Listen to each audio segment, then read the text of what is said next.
सुमन के बालों की लंबाई की चर्चा पूरे गांव में फैल जाती है।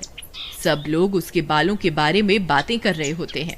अरे भाई, जब जब चुड़ैल किसी की चोटी काटती है तब तब भीमा की पत्नी के बालों की लंबाई बढ़ जाती है।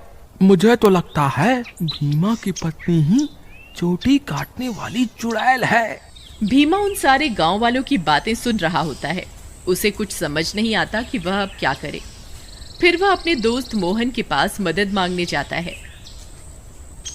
मोहन भाई, मुझे लगता है सुमन ही चुड़ैल है जो गांव में सबकी चोटी काट रही है। तुम ऐसा क्यों कह रहे हो भाई? भाई, जब जब किसी की चोटी कटती है तब तब सुमन की बालों की लंबाई बढ़ जाती है। और कल जब चुड़ैल का हमला हुआ तब सुमन अपने बिस्तर पर भी नहीं थी, फिर अचानक पता नहीं कहां से आ गई। अगर ऐसा है तो हमें कुछ ना कुछ करना होगा। तुम आज रात को सोने का नाटक करना, फिर जैसे ही भाभी घर से निकले तुम उसका पीछा करना, तब दूध का दूध और पानी का पानी हो जाएगा। मोहन भाई, तुम भी मेरे साथ मेरे घर चलो, तुम वहीं छुप जाना, फिर हम इसे रंगे हाथों पकड़ेंगे। ठीक है, चलो फिर।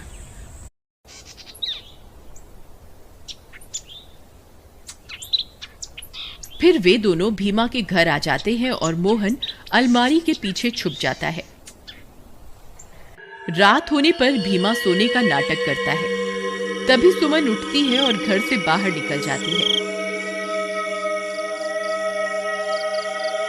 भीमा भाई उठो, देखो भाभी घर से बाहर निकल गई है।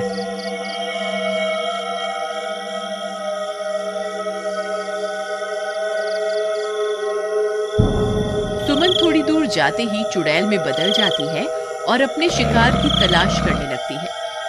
भीमा और मोहन की आंखें फटी की फटी रह जाती हैं। भीमा भाई, तुम्हारा शक सही निकला, तुम्हारी बीवी तो चुड़ैल निकली। मोहन भाई, अब क्या करें? ये जरूर अपने शिकार की तलाश में निकली होगी।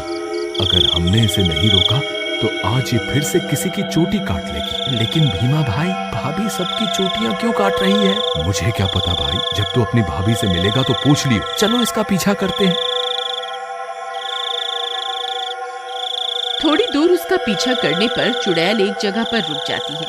फिर वह इधर उधर अपने शिकार की तलाश करने लगती है।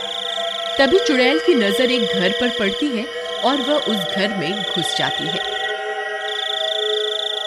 वहां उसे एक औरत सोती हुई दिखाई देती है। भीमा भाई, भाभी तो एक घर में घुस गई, अब क्या करें? अरे बेवकूफ, ये भाभी भाभी क्या लगा रखा है?